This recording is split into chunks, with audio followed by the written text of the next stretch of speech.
من علق وقال النبي صلى الله تعالى عليه وسلم خيركم من تعلم القرآن وعلمه أو كما قال عليه الصلاة والسلام. ہر قوم فرفر اڑی جا رہی ہے،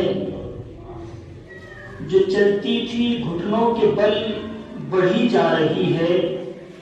اے قوم مسلم، تجھے کیا ہوا کہ سواری سے پیدل چلی جا رہی ہے؟ بزرگوں، نوجوان ساتھیوں، پیارے بچوں، بہت خوشی محسوس ہو رہی ہے آپ کے درمیان آ کر کے، مسجد کی تعمیر کو دیکھ کر کے، آپ لوگوں سے ملاقات کر کے. اللہ تعالیٰ آپ سب کو سلامت رکھے، خوش رکھے. اور جو مبارک دن جمعے کا اللہ رب العزت نے ہمیں یہ دیا ہے، یقیناً مسلمان کے لیے جمعے کا دن ایک خوشیوں کا تہوار کی طرح ہوتا ہے. اللہ تعالیٰ ہمیں بار بار نصیب فرمائے. میں نے جو قرآن کریم کی آیت کریمہ تلاوت کی ہے، اس کا تعلق تعلیم سے ہے، پڑھنے سے ہے، علم کے حاصل کرنے سے ہے. اور جو حدیث مبارکہ میں نے پڑھی ہے، اس کا تعلق بھی تعلیم سے ہے.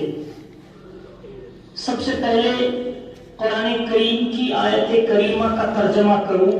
اقرأ بسم ربک الذی خلق. اللہ تعالیٰ نے قرآن کریم میں کہا کہ پڑھ اس رب کے نام سے کہ جس نے ساری کائنات کو بنایا ہے، سنوارا ہے، سجایا ہے. ویسے تو آپ کو معلوم ہے کہ سوشل میڈیا کے اوپر ٹیلی گرام کا ایک معاملہ چل رہا ہے. ہم بھی کنڈیم کرتے ہیں، ہمیں بھی احساس ہے، ہم تکلیف میں ہیں اور ہونا بھی چاہیے. ہم ہندوستانی ہیں، ہمارا حق بھی ہے. جو یہ وحشیانہ حملہ ہوا ہے اور اس کے اندر نوجوان بھی، بوڑھے بھی، عورتیں بھی، بچے بھی مارے گئے ہیں، یقیناً ہمیں دلی تکلیف ہے. ہر ایک مسلمان کو دلی تکلیف ہے. اور ہم اس قدم کو جس نے بھی اٹھایا کنڈم کرتے ہیں. مگر جمعے کے دن کے تعلق سے میں آپ کو بتا دوں کہ تعلیم کے حوالے سے ہماری قوم بہت پیچھے چلی جا رہی ہے. جس قوم کو اللہ رب العزت نے امامت کے لیے بنایا، پیدا کیا، وہ قوم مقتدی بننے کے لیے بھی تیار رہی ہے. آج ہم رونا تو روتے ہیں کہ ظلم و بربریت کے پہاڑ ٹوٹ رہے ہیں، توڑے جا رہے ہیں. میرے بھائی، یقین جانیے، اگر ہم سچائی سے دیکھیں اور اپنے آئینوں کو، چشمے کے آئینوں کو جو دھندلے ہو رہے ہیں، انہیں صاف کر کے دیکھیں تو پتہ یہ چلے گا کہ کوتاہیاں اور کمیاں ہمارے اندر ہے. چھوٹے چھوٹے معصوم بچے ہیں جن کے ہاتھوں میں ہم نے آئی فون، موبائل، ملٹی میڈیا اور کیا کیا تھما دیے ہیں، اور محبتوں کے دعوے ہم کرنے والے ہیں. علماء کہتے ہیں، اور آپ نے سنا بھی ہوگا کہ مدارس کے اندر اسی لیے ملٹی میڈیا، موبائل پر پابندی لگائی جاتی ہے کہ بچوں کے خیالات اور بچوں کی تربیت کے اوپر بہت گہرا اثر پڑ رہا ہے، زندگیاں تباہ ہو رہی ہیں. اس لیے پہلی بات تو میں یہ کہنا چاہوں گا کہ ہمیں اپنے بچوں کو تعلیم سے آراستہ اور پیراستہ ضرور کرانا چاہیے. یہ الگ بات ہے کہ پہلے ہم قرآن کی تعلیم لیں گے، حدیث کی تعلیم لیں گے، اس کے بعد ہم اپنے بچوں کو ڈاکٹر بھی بنائیں، انجینئر بھی بنائیں، پائلٹ بھی بنائیں، اور جو ویکنسی حکومت کی جانب سے آتی ہے ان میں بھی ہم چاہیں کہ اپنے بچوں کو اچھے عہدے پر فائز کریں. مگر یہ ہوگا اسی وقت جب ہم تعلیم کے زیور کو اپنائیں گے، جب ہم اپنے بچوں کے لیے اچھا سوچیں گے. آج اگر دیکھنے میں آتا ہے تو ماں باپ بیٹھے ہوئے ہیں، بچوں کو گالیاں دے رہے ہیں، اپنی بیوی کو مار پیٹ رہے ہیں، انہیں کے سامنے بیوی، بچے سب موجود ہے، گھر میں گالیاں چل رہی ہے. بچوں کے اوپر کیا فرق پڑے گا؟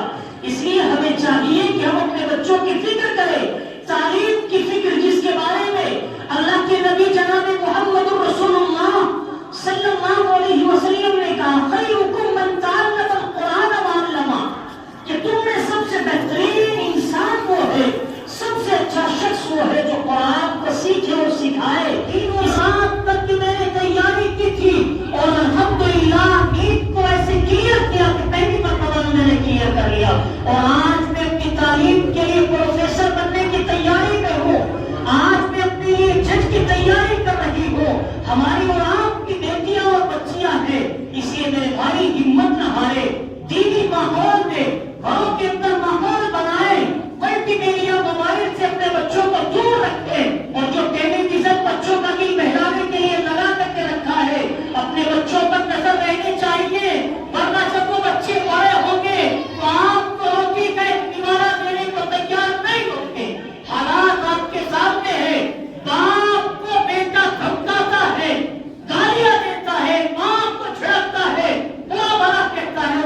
بہت سارے لوگ جو کہتے ہیں نا کہ اس کے چاچا کو بتاؤ یہ غلط کام کر رہا ہے، اس کے ابا کو بتاؤ، وہ بیچارے خود مجبور ہے اس سے، کس کو بتائیں، کس سے رونا روئے؟ جب ہم نے غلطیاں کی ہے، کوتاہیاں کی ہے، لاپرواہی سے کام لیا ہے، تو اب ہمیں وہ تمام چیزیں بھگتنی پڑیں گی۔ جب ہم نے یہ کام کیا ہے تو اس کو میرے بھائی ہمیں جھیلنا بھی ہوگا۔ اس لیے میری آپ سے گزارش یہ ہے کہ یقیناً چوک محلے کے لوگ بہت اچھے ہیں، اللہ تعالیٰ آپ کو سلامت رکھے، خوش رکھے، آپ کے کام کاروبار کھیت کھلیان میں خوب خوب برکت نازل فرمائے۔ آپ سے گزارش یہ ہے کہ یقیناً آپ نے بہت بڑا ادارہ بنا کر کے کھڑا کر دیا ہے۔ دارالحسینیہ وقت کی شکل میں ایک مدرسہ ہی نہیں بلکہ یونیورسٹی تیار کی ہے آپ نے، دینی ماحول میں بچوں کو رکھنے کے لیے۔ میری آپ سے گزارش یہ ہے کہ ہم اپنے بچوں کو آپ یقیناً ضرور بھی ضرور ایک بھی بچہ ایسا نہ ہو کہ جو قرآن سے اور حدیث سے دور ہو، اسے پڑھنے کے لیے لے کر کے جائے۔ ضروری نہیں ہے کہ اگر باپ توجہ نہیں دیتا تو چاچا کہاں بچہ ہے، چاچا لے کر کے جائے۔ اگر چاچا نہیں لے جا سکتا ہے تو پڑوس کا کوئی نوجوان لے کر کے جائے۔ میرے بھائی آپ کو ثواب ملے گا۔ ساری دنیا ثواب کے پیچھے پڑی ہوئی ہے، ساری دنیا کو ضرورت ہے جنت کی، ساری دنیا چاہتی ہے جہنم سے بچنا۔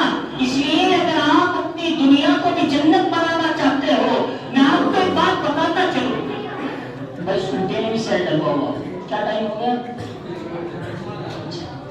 میں آپ سے ایک بات کہنا چاہتا ہوں، بہت سارے ایسے انپڑھ ہم نے ٹھیکیدار بھی دیکھے، سارے ایسے جو اتنی شرح رہے ہیں، وہ اپنے سائڈ میں کسی پڑھے لکھے بندے کو رہتے ہیں۔ تو میرے بھائی ہر میدان میں پڑھنے والوں کی ضرورت ہے، ہر میدان میں آخر کی ضرورت ہے، ہر میدان میں لیپ ٹاپ چلانے والوں کی چیزوں کی ضرورت ہے۔ ہمیں چاہیے کہ ہماری قوم سے تعلق ہونا بہتر بھی بنے، انجینئر بھی بنے، ڈاکٹر بھی بنے، جو ہماری مائیں بہنیں چاہتی ہے۔ ولادت کے وقت، پیدائش کے وقت جب ہم ہاسپٹل لے کر کے جاتے ہیں تو شرم سے آنکھیں جھک جاتی ہے۔ جب وہاں پر جینٹس پہنچتے ہیں تو کہتے ہیں کہ آپریشن ہوگا۔ میرے بھائی اگر کوئی غیر مرد نوجوان ہے تو وہ کہتا ہے کہ اگر بچہ پیدا ہوا، لڑکا ہوا تو ضرور ڈاکٹر بناؤں گا، لڑکی ہوئی تو ڈاکٹر نہیں بناؤں گا۔ اس وقت غیرت آتی ہے۔ جیسے آپ نے دیکھا ہوگا کہ کوئی بڑھ جاتا ہے تو ہمارے فتوے، ہمارے مسئلے، ہماری ساری باتیں قبرستان میں جا کر کے یاد آتی ہے۔ اس کے بعد نہیں نفرت کر کے چلے آئے، اب وہ جانے کیا ہو رہا ہے، اب وہ سمجھے کہ کیا ہو رہا ہے۔ اس لیے میرے بھائی آپ ہوش کے ناخن لیجیے گا، بیدار ہوئیے گا، اور یہ جو بوڑھے بیٹھے ہوئے ہیں سفید داڑھی